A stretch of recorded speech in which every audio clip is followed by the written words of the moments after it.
So Emily Williams-Knight, I have the privilege of being the president and CEO of the Texas Restaurant Association, starting right before our pandemic.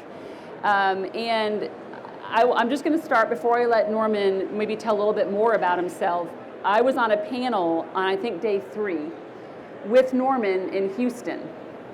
And I was moderating the panel, and I had met Norman, and we had a panelist that went a little rogue, okay? Oh, yeah. And so he started talking about people's new dietary habits and how frustrating it was. And then he proceeded to start to bang on his chest and talk about mother's milk. And he looked at me and he said, "I want to see you get out of this." And I was like, and we did. But it is such an honor and privilege to have Norman Abdallah with us today. I'm going to let him go through some of his track record, and then we're going to talk a lot about kind of what he's doing now. But if you think about an example of someone that has just had incredible success in our sector, but also done it with impeccable integrity, with relationship building. I always say do things the right way the first time, and that's really the example. It doesn't matter who you are, big or small. If you see him, he's going to stop and have a conversation with you. And so I'll let Norman walk through some of his background, and then I have some interesting questions that we're going to talk about the industry from your perspective. So You didn't send me the questions to preview. yes, I know I'm pretty, whoa. they're going to be good. I'm in trouble. So I've been in the industry since I was 14 years old. My father opened a restaurant in Waxahachie, Texas. He was an IT person, and it was like, why are you opening a restaurant? And so I had 5 sisters, and so that's where I started out, as a dishwasher for my father.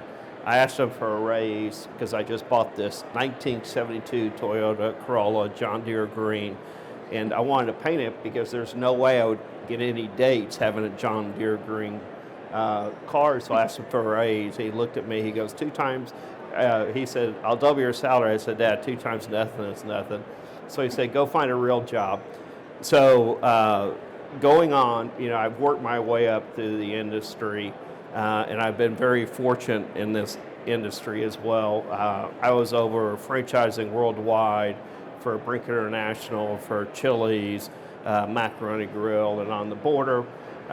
We were in 28 countries. I brought Chili's into about 28 countries, and other brands as well. I went in to be a CEO of a company in London, bought my own company with a gentleman named Creed Ford. We grew our company from 6 restaurants to 160 restaurants in 10 years. That's the first turnaround I did. It was on my own company. Went on to Restaurants Unlimited, Macaroni Grill, working for a lot of private equity groups to do turnarounds. My most recent, I was a CEO of Del Frisco's restaurant group, and I was on their board for about 12 years and came in about 2016. I took the company private, sold it, and I went sports fishing in Costa Rica, put 7,000 miles on my boat, and, ask my wife, she'll tell you I suck at retirement, and I really do, and so I had to come back. But I wanted to come back in the industry again because it means so much to me. And not only, working for large groups and working for PE funds, but really helping the backbone of our industry, which is a single restaurateurs, mom and pops. And that's how our industry was built, and that's where I got my first start at my father's restaurants. So that's always been near and dear to my heart. I joined the National Restaurant Association only for that purpose, and fought for advocacy to really make an impact on our industry. Oh, and now I'm with... I was going to say, let's go to now. I forgot. I went back to work, and I'm the CEO of Gordon Ramsay North America. Yeah, very cool. And we're going to get into that in a minute. Uh-oh. But I think looking at just your background in general, talk to me a little bit about the pandemic, right? And I think we could go in a lot of directions about the pandemic, but I don't think that there was even equality across the suffering of the pandemic in the sector, right? It was very different depending on what type of restaurant you had. We know that geographically it was very different depending what state you were in, and we were very fortunate to be in Texas. But talk a little bit about that first month maybe of the world is shut down. Yeah, so very luckily, I sold the company in 2019. Right before. But I was on the board of some restaurant companies, really looking at it and the shifting of business, as everybody knows in the room, to quickly to go. 30% of the restaurants in the United States closed permanently, and 80% of that were the small restaurant individual owners, which is very sad for our organization. I was in New York City about a week after I started with Gordon and doing real estate, and it was a ghost town. And you could go into any restaurant you wanted to go into, get a table. It wasn't fully staffed, so you might have one server and a couple cooks, and it was really disheartening. And one thing for us when we started developing is we're able to get tremendous real estate deals to start out that we've never seen in our industry before. So we've hired about 1,000 people in the first year. We'll be up to about 2,000, 3,000 people by the end of next year across our system. So one thing about it is we can grow and bring people in. And one of the worst things right now everybody's experiencing is just staffing. I mean, it's incredible. And we have a restaurant in Boston. We constantly we're short about 40 to 50 team members nonstop because, if they get the sniffles, with the state laws in Boston, they can go home. And it's very difficult to manage in this environment. And so let's talk about staffing for a second, because here in Texas, I don't think people realize that within 2 weeks, we had 750,000 Texans unemployed in our sector. So as we're seeing some of the research about where is everyone now, right? We know that the demand has returned from consumers, but we don't have the employees. And I always try to tell people, we didn't have employees at the volume we needed before the pandemic. It just has been exacerbated since the pandemic hit. And so if we want to talk about employees just for a second, Norman, if you look I think the relationship with our employees is changing, but also has to change, right? The idea that we're just bringing people in and there isn't that either career path or real investment in them as a person, not just make the food. I don't think we're going to get these people back. A lot of people didn't have a choice. They had to go off to Amazon and logistics and shipping services, and many people just took their talent they had independently and they just made that their full-time income. And so sort of the hoping strategy is no more. No. So maybe talk a little bit about how are you recruiting, especially at these volumes, because I know you have pretty big expansion plans. Yeah, so we have restaurants that do anywhere from 5 million to 48 million a year. And the difficulty of staffing those restaurants is very hard. If you go back, call it post 2015, it was all about hourly wages and the pressure there is how much do you offer. Today, we're paying cooks $20 to $28 an hour at a high in Boston, so it's not about wages anymore. It's about that connection as a team. Our chief people officer is in the crowd, Donna, and she was in Boston 2 weeks ago for a week just doing open door interviews, just trying to staff the restaurant. And something that we do is we offer insurance, whether you're a steward in a restaurant, all the way up throughout the organization. So the benefits are very important. We offer a 401k for a steward all the way up, where we do a 50% match for the first two, or 100% match for the first 2%, 50 on the next 3%. So it takes, benefits besides just hourly wage. It takes a sense of belonging, and that's the number one thing before benefits or anything else. Because if they don't belong, the generation this generation. Not our generation. This generation, we don't care if we belong to anything. Just kidding. Is, the new generation that we have out there today and how they've grown up and socialized. That connection is so important because they don't get connection. They're at video games or, a little bit different. When they do, it really means something to them. It really, we're seriously their second family, but sometimes we're their only family because that's where they can come and connect as a team. And to me, that piece, and we're seeing it now, there's more and more research coming out about what our employees want. And believe it or not, the hourly wage is not first. I need to know that owner or that manager cares about me outside of the job. I need to know that I belong there, that they care about my well-being. I think, we're very quick to dismiss benefits or 401ks or because we just look at the margins and you're all being squeezed right now. We've had the highest cost per goods ever, right? 40 years, we've never seen this on top of the wages. So you think to yourself, where am I going to get this? How am I going to do this? And that's actually where, as humbly a plug for the association, that's why we bring so many of these companies to you at a discount, because we know that if you can build a culture that people want to come to work every day. I looked at my paycheck stub. I came out of college and I worked at Pizza Hut as an assistant manager because my husband was military. We got married after college, moved to Key West, and I made $16,700 that year. And I loved it because it was my family. It was fun. We would, when nobody was there, we'd make pizza that was like insane. Probably wasn't smart to use all the goods, but we'd practice, but I couldn't wait to go. And I was working like 60 hours a week. I smelled like cheese. But it was fun. And I think about that environment, and I stayed not because of the money, but I stayed because it was a place I could go. And I think in a way we all need to reimagine that culture because it is much more important outside the pandemic. I'm trading my health and my value that I've reassessed in the pandemic for you. So are you worth it? And that's the trade-off these employees are making.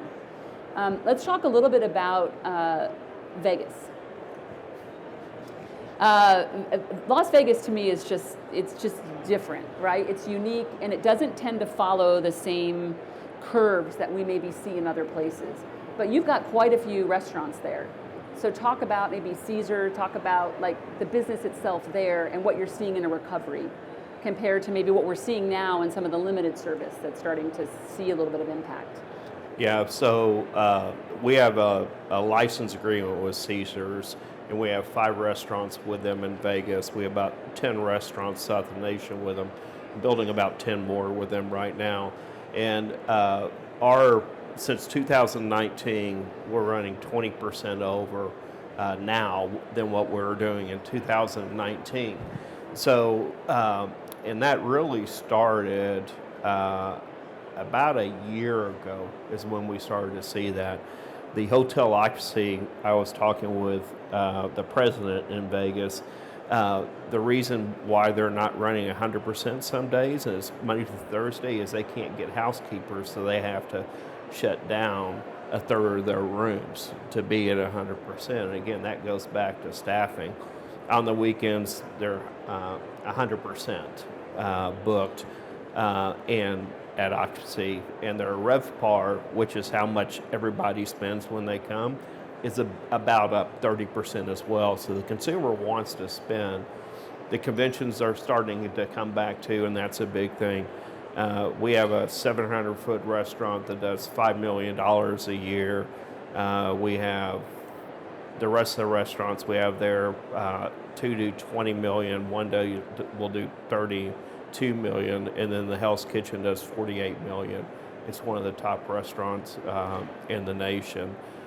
So, but it goes back to staffing. Hell's Kitchen, you can't get in. We're booked 3 months out unless you know me, so I'll give you all my phone number. Yeah, there you go. That's why they're here. Yeah, I know, that's the only reason. It was like, who is this guy? Yeah. We don't care. Can we get into Hell's Kitchen? Can we get into Hell's Kitchen? That's right. That's all they want to hear. Now they're all leaving.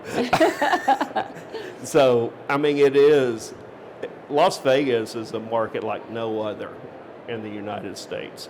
And a lot of people say, wow, if you're doing this there, can you walk away in different parts of the country?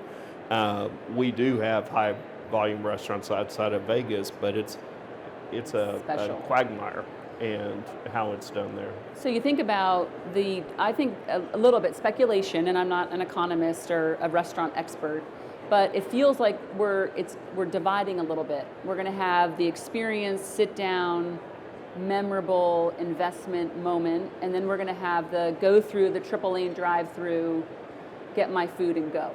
Mm-hmm. Can you talk a little bit about the experiential part? Sure. So we saw this in 2008 in our industry when we hit the Great Recession. Is the restaurants were really the first to go in, and you could see the consumer and the pitching and everything else, but they were the first to come out because everybody needed an experience, and you even saw that with COVID as well.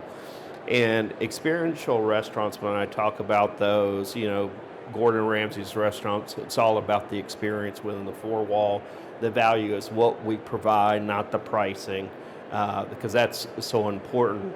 In experiential restaurants, people want to go and have an experience, so they're willing to pay today. In a casual dining restaurant, you've got to work harder to create that experience instead of what it is.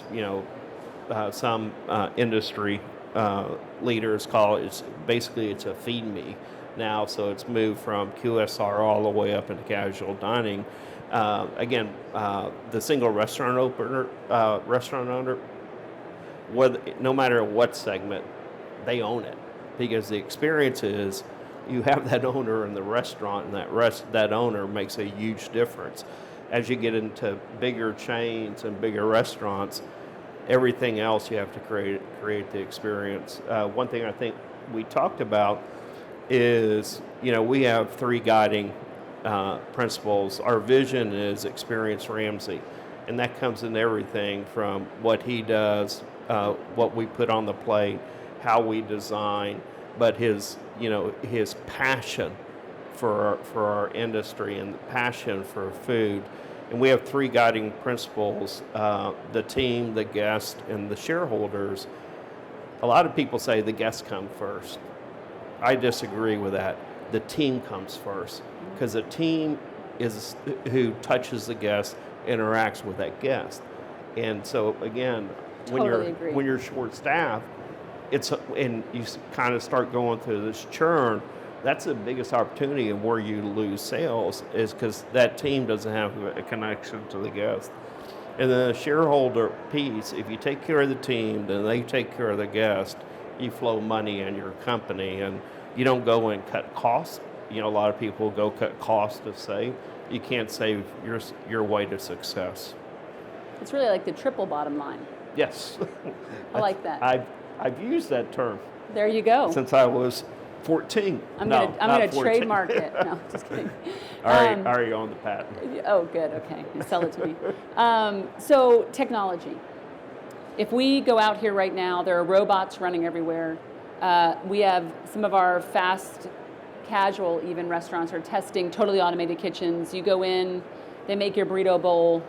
It's just a robot. You've put your card in, and it comes out the chute, and you walk out the door. And then there's the other side that's saying, I'm not going to automate it all. Where are we going to land? And I give you the notion of, because my background's education, when online learning came in and the first course was live, there were colleges that adopted it and ran with it, and there was a whole new market. And then there were colleges that said, I will never have a class where a student is sitting at home because I can't trust they're not cheating. Fast forward to the pandemic, you're now going to have the highest rate of academic institution closures in the history of the country because they can't get there now. So let's talk a little bit about, we hear so much about technology. Where is this going? What do you see certain jobs or certain skills that will certainly be automated? Or what is your, because I know the experience is different. It's going to be more labor for that experience you deliver. Right. But where do you see, if you look across the industry landscape? Yeah, I think, so it's a couple places in technology. The guest facing and we'll never have a robot in our fucking restaurants. So I can say that because I work for Gordon. Nobody else say the can F say word. this You can or- say the F word. Yeah, well, I've been saying it since I was 14. So, because that's not an experience, even in QSR, I think we lose some of that interaction as well. If you look at where I look at technology and impacting business, it's everything from giving us the tools. So cloud-based things like hot schedules to help us really understand the curves in our business. I don't look at it for saving labor. I look at it for making sure we have the people in place to take care of the guests. There's inventory management programs. We are going all cloud-based on our POS. Number one, it's cheaper. It's more flexible than, hopefully nobody from Micros or Aloha in the room. But, it's much more flexible than those type of systems. So I really focus on the cloud-based and the guest-facing. Digital iPads, those don't work in Hell's Kitchen or Gordon Ramsay Steak or Lucky Cat because that's not an experience. In DFRG, we did everything until about a year before I left on guest checks where you still had to write them. And that was weird. We figured out how to do that in the kitchen, but we thought that was a connection with the guest as well. So really looking for that connection. I'm a big believer in technology. And there's technology that comes from different equipment now that will save you labor, which is important in the back of the house. There is technology that will help you speed service in the front of the house, and we look at those, of course, because we want to be able to get that speed. But, I want to know what to call a robot. And I'm not going to tell you a robot joke because... Is it appropriate? No, not Okay, for this then, office. yeah. After the session. I'll tell you. Okay, that's fair. So let's talk about Gordon. Maybe just tell us, and we've shared some stories. I did a little work with Martha Stewart at one point. So when we reached out, and I said, what is that like? And why don't you tell them what you told me? Because I thought that was pretty interesting. Yeah, so Gordon, if you look at how he grew up in our industry and who he's trained with, and he's had 16 Michelin stars, and I think he has 14 Michelin stars of restaurants open today. He started in the, very focused, high-end culinary world where he used tweezers to do everything. So his passion of food came from there. His favorite type of food are hamburgers. If he said if I could eat any meal 3 times a day, it would be a hamburger because he loves hamburgers. And he just takes that passion all the way through everything he does. He's a great family man. He has 5 children. He's been married to Tana for 25 years. So all the way up from a 24-year-old down to Oscar, who's 2. And it was like, whoa. Why'd you have a 2-year-old, Gordon? It was like, well, Tana wanted one, and she wanted another child during the pandemic, and Gordon goes, no, I can't. That's it. That's 5's good. Yeah, exactly. So if you look across the concepts that we're rolling out in North America, we have 8 different concepts. And so he has the passion of creating concepts, almost too many. He'll come in and we'll look at a restaurant we're doing in Chicago, Hell's Kitchen, and we have a second floor. He goes, all right, let's do a new concept up here. It was like, Gordon, we have enough on our plates right now. So he's passionate for our business. Christina, who won season 10 in Hell's Kitchen, and she's a sous chef, since 2015. She's been working with Gordon for 10 years. I think she's speaking. She's after us. Yeah, she's after us. And so her department will handle the food development, and then we'll go to Gordon's house. we showed them, we have a concept called Ramsay's Kitchen, the first one in the world that we opened in Boston. And so we would go through a food cutting and 10 items, and every single item, it was like just these little small tweaks that he made that brought it up to the next level. So we were, out of 10 items, we got 9 out of 10 across. The last one was a roast kitchen. And he goes, this fucking, I can do Gordon right now. He goes, I can't believe you even fucking showed this to me. And it was like, well, I haven't seen it yet. So it was a bit of a surprise. But he'll do that and come in. He never will coach in public. You think he would? Because of Hell's Kitchen, I've been asked, has he yelled at you yet?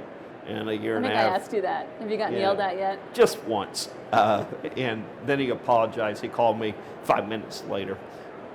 His tone was right, not really yelling at me. But he's passionate. And if he didn't have that type of spirit, you know, he wouldn't be Gordon. The other thing we talked about is, how do I help our restaurant industry talent grow? So he has an academy in the United Kingdom.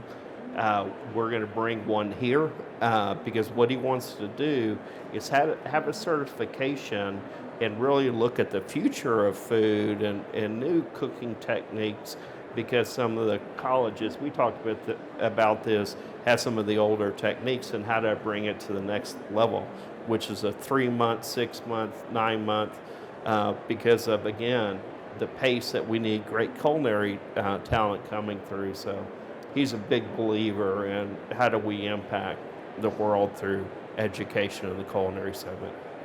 I think, to me, so I came out of I was president of Kendall College, and we had a huge culinary program, and you would do 2 to 4 years. And so when I arrived, the first thing I did was get rid of the bachelor's program, because I thought you don't need a 4-year degree in culinary arts, maybe a +2 in business.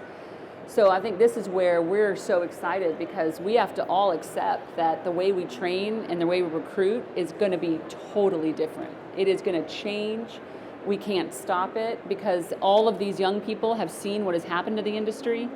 The Food Network was what helped develop. I remember every student who showed up was going to be the next, Iron Chef, and they're cutting potatoes the first day, getting humbled. But I think he could make a massive impact on that here, because we have these culinary educators that are great teachers, and I firmly believe you have to understand sort of curriculum development. But then how do we think about getting someone in 30 days fully competent to be in a restaurant where they feel good? And I think that's going to be a challenge, but it sounds like he's up for it. Yeah, absolutely.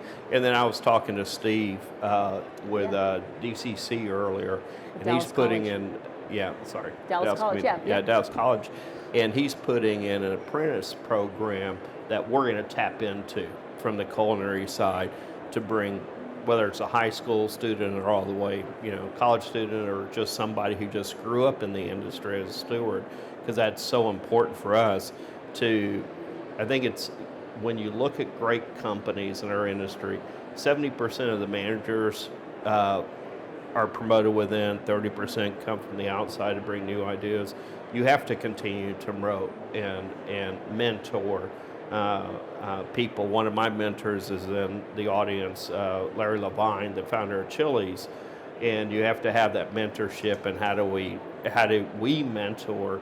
But how do we look at mentors to make us a better operator, a better person, et cetera? So, you still feel great about our industry? Oh my God, yeah, I know I can't retire again. Yeah, I think we're going through a lot of pressures right now with freight costs, commodities. We're starting to see it come down, which is good. Labor costs, it's like the perfect storm hitting our industry. But again, the entrepreneurs in the room that really look, how can you change things up and shift? That's what I love about our business. It's not we just stay. We're able to shift this way and shift this way to be able to, just to be able to survive. And I like shift better than pivot, because I feel like you've all pivoted so much that word just makes me sick at this point. Well, I pivoted my company, and I didn't know what the middle was. I knew right, left in 23 seconds. but it became a turnaround. So. Yeah, turnaround. Yeah, I like turnaround. Okay. Well, I think we have some time for some questions. So I don't know if we have anyone with the mic. Yes, Ty? You talked about a sense of belonging as something that's really critical on staffing and building teams.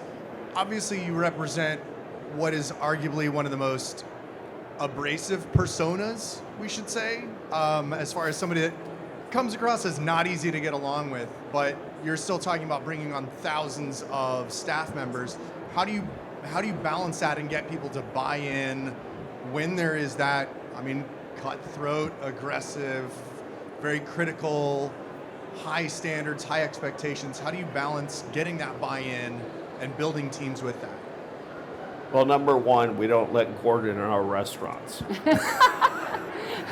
That's how you balance. No. That's a great answer. So, and Gordon's like this as well. You can hold people accountable, and you need to hold everyone in your restaurant accountable. And there's different ways. In the old days, growing up as a manager, I would open a restaurant for breakfast, close it, and turn around and do that the next morning, 6 days a week. I think I slept 4 hours a day.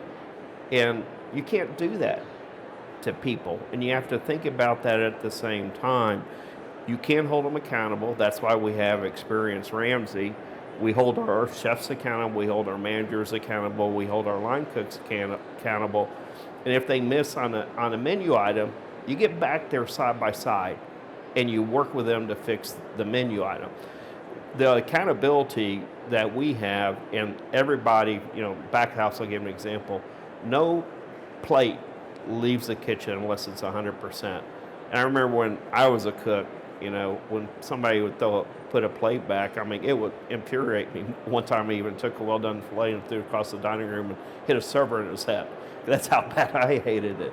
But you have to have that type of passion and accountability, and it comes through training, and then it comes through people working side by side, shoulders. It's gone as the day where you have managers that point. If you have something, you get shoulder to shoulder with somebody, and that's how you ensure the standards and not being abrasive, because that just doesn't work. It works for TV. A lot of that is. I was going to say, a lot of that's TV persona. TV persona? Yeah. But the perfection is not a TV persona that Gordon has. Yes.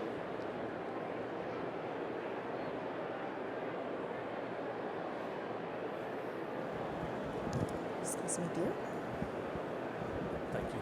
Is that on? Yeah. Quick question, and I don't even know if this is a question, but I wanted your idea. You mentioned a while ago that people like to see the owner in restaurants. So when you take the next leap and you're a multiple, how do you keep that in your restaurant, and how do you have your people continue so that it's just like you were there? Does that make any kind of sense? Oh, absolutely. And then it's kind of a lead up. Jeez. Well, and then also, what does your structure look like as far as your company? And we went from 2 restaurants 2 years ago to now we have 9, about to do 3 more this year, and we're fine dining all the way to QSR. And so I'm struggling trying to find people that, yes, to be on the restaurant level, but also as an owner to support me. So back to that, that original Great question. Yeah. So again, this industry has changed, and having that connection with our guests is so important. And we look at our general manager really as a CEO, not me as a CEO. And we give them the tools and the responsibilities to be able to have that guest interaction, but also they make their decisions. I went to work for Norman Brinker in 1987. I heard him speak at a conference, and that's why I went to work with him. He had a saying he hires horses and let them run. So it's okay to make a mistake, just don't make it again. My philosophy is so much different. Norman was a great man and had a great way of building a lot of culture, but mine is hire horses, let them run, and I don't care if they make 8 fucking mistakes. I've made 9 that are over 9 million, or 9 that were $1 million or more, don't ever sponsor a NASCAR, by the way. That's a bad thing to do. So you have to empower your team to be able to make decisions. You can bring them in, you have to let them really, a lot of people go, yeah, I have culture. Well, what is your culture? How do you ingrain somebody, this is the culture of who we are, this is how you started out in the business and the things that are important to you, because you just can't teach culture. You can give a guiding principle, but it has to start right here for every single employee. And going back to the abrasive, if you're abrasive, that's not a culture, it's at all. So, no, that's a great question. I get asked that all the time. It's like, you're not in every restaurant every day, are you? It's like, I'd be dead. So, to do that. It's just knowing that you've got the right people that are going to lead, that when you're not there, they're doing the right thing. Yeah. And we hire for personality versus skill. We can teach skill. We do look for experience at that general manager, executive chef, but we'll bring people up to our organization to be executive chefs, and we pay a lot of money. Our executive chefs make $150,000 a year. That's not, again, it's not about pay, and that's in our finer dining. That's not in fish and chips, our executive chef there. But you got to be able to take care of them when they come in. So I just met with a group, a very big fast food brand, and I asked the woman, how do you interview? Because they have almost no turnover, which is unheard of, because last year in that segment it was 167% in our industry. Think about that, 167%. And she said, Zach, how I interview, I meet the candidate at the door, and I walk very quickly to where we're going to interview, and I see if they can actually keep up, or do they dawdle behind me. Then as I sit down, I offer them a pen with a piece of paper, and then I see if they take notes, and that tells me, is this a curious person? Are they going to be able to look at the guest and really understand what that guest wants? And then at some point, I knock something on the floor, and I see if they are eager to get up and pick it up. If they fail one of those three, I don't hire them. I don't care if they can cook, I don't care if they can spell, I don't care if they can do math. If they can do those three things, that's my best employee who's going to stay with me. Wow. And I just thought that was brilliant. That's things that we always look at. Where have you been? What certifications do you have? What school did you go to in some cases? And yet those three to them, and it's a very big brand that does a lot of chicken, that is the way that they do their interview. And I thought it was such an incredible, simple thing to do to get to that personality. What's the character of that person? And do they have a service heart? Because if you don't have a service heart, our guests right now are not always the nicest. I mean, I don't know about you, but I've seen some, we obviously get a lot of calls as the association about bad behavior of guests. And you've got to have a service heart and grit, right?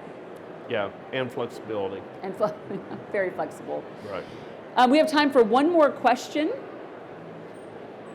Anything else you all want to know? Any last comments? Oh, yes, Tracy. One of the people asked what your structure looks like, and I don't think you answered that. Can you talk about your full company and what the structure looks like? That would help us that are growing. Yeah, sure. So in our business, what I look at is basically in growth companies, there's 3 different levels that you hit. And with that, that's when your structure starts to change. When you hit restaurant number 10, after that, you really have to learn how to delegate and let go. And that's very, very, very difficult for us in the restaurant industry. And I sucked at it for about 40 years. Donna, who's been with me for 30, she'll tell you. And then all of a sudden I got better because I was too old and tired to be able to micromanage. And I had to believe my team, and that's a little bit of a over-exaggeration. So then when you go to the next level, you have to have the processes in place that you're building along the way as well. And you have to be ahead in the game of processes, not behind the game. And then the next thing is, when you make that shift, back to the question, have you empowered the team all the way throughout your organization to be able to grow the way you continue to want it to grow? So my structure today is I have a head of finance, a head of development, a head of people. We put everything people into one group, from training to HR, anything that D&I, anything that touches the team. A head of people, a head of IT, and then as far as an operator, we just brought in a COO, Joe Issa, who's on the National Restaurant Association board. And then the way he's building the operations is we have a direct lead of each concept, or the casual and the fine dining branches. But then everything else, that next level, they're kind of cross-working together to continue to make sure our standards are met and everything else. On the culinary side, all the executive chef reports up to Chef Christina's team in our high-end fine dining restaurants. Again, going back to the quality. In the restaurants of the past that I've run, this is the first time I've had it done like this, that executive chef reported up to the GM. But we split it now where the GM is responsible for that guest and the executive chef is responsible for the food, and they go up to the culinary department as well, because it's so important across all of our brands to be able to do that. Interesting. All right, well, you can all stay and wait for Norman's cell phone to go to Hell's Kitchen. Won't be happening. I shouldn't have volunteered. But if you really want to go, come up. No, just kidding. Just don't call me at 2 a.m. I'll be asleep then. Excellent. Right. Thank you all very much for coming. And thank you, Emily. Of course. Thank you.